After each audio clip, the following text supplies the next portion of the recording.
The Mail now, and trans women aren't just taking over women's sports, they're also taking over adverts for women's sports gear, Nick. Yeah, so this is Nike tells furious customers, be kind, be inclusive, as it responds to backlash over paying trans influencer Dylan Mulvaney to promote sports bras, and customers have pledged to boycott it. And the story is about Sharon Davis saying, this is appalling, why is this happening, such a setback for women? And many people have said, why are they promoting this person who demeans women with these absurd act-outs, this absurd sort of demeaning, pretends to be a little girl and stuff? It's all disgusting and mad.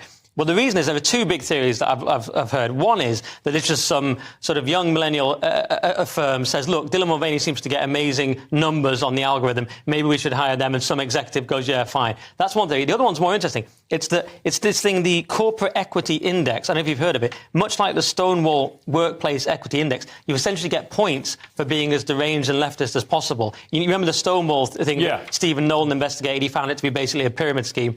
James Lindsay has called this US equivalent an extortion racket, and that in itself is run by something called the Human Rights Campaign, which turns out to be one of these sort of lefty organisations that has a charitable wing funded by all the usual Democrats. So it started in 2008. So it's this weird thing, this point system for being diverse. So companies are rewarded for this kind of rubbish. So that's why Bud Light, all these companies, all these mainstream companies. I mean, Bud Light, for example, you wouldn't expect its drinkers would really be, aligned with Dylan Mulvaney so much. They're using Dylan Mulvaney in their adverts. We've actually got the Nike advert here to play.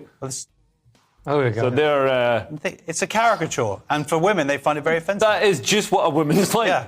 That's a women's sport. But do you remember all the adverts, like women run like this? There was this brilliant advert, and it was like girls run like this, and it was like girls running like...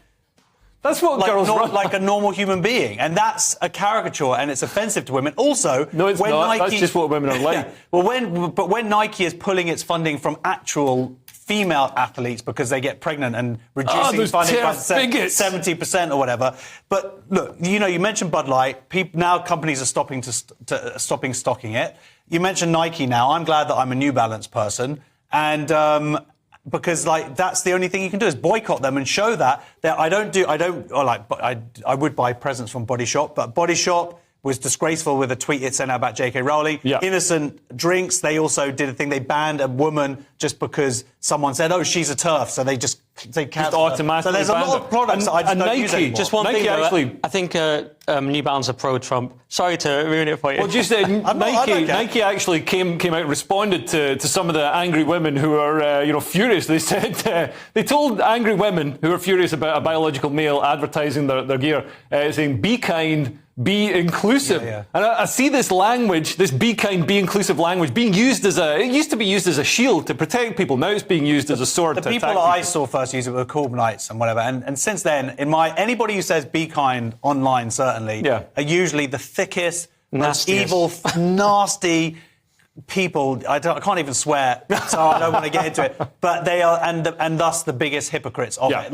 The most vicious people of it. And by the way, I just want to say one more thing Nike has also. This is the second trans, and Dylan Mulvaney is a biological man, still hasn't transitioned. So the idea that they've designed this product for women, for biological women, for their breasts to help them play sport, and they've just given it to biological man to advertise to use is ridiculous. What does that say about their product? A sports bra to hold somebody who doesn't have breasts. But the other trans star, the first person they've ever sort of done before this, in 2021 they launched for Mara Gomez. She plays in the Argentina's professional football league. So they basically, by sponsoring someone who's in professional sports on a women's team, they're basically saying we endorse cheating. Yeah. That's what they've done. Sorry about that. No, I was just going to say the message is be kind, be inclusive. Unless you're a woman, then shut up and stop complaining. Right? That's basically what they're saying. That sums up the last 5 years. The patriarchy's back, baby. The patriarchy's back.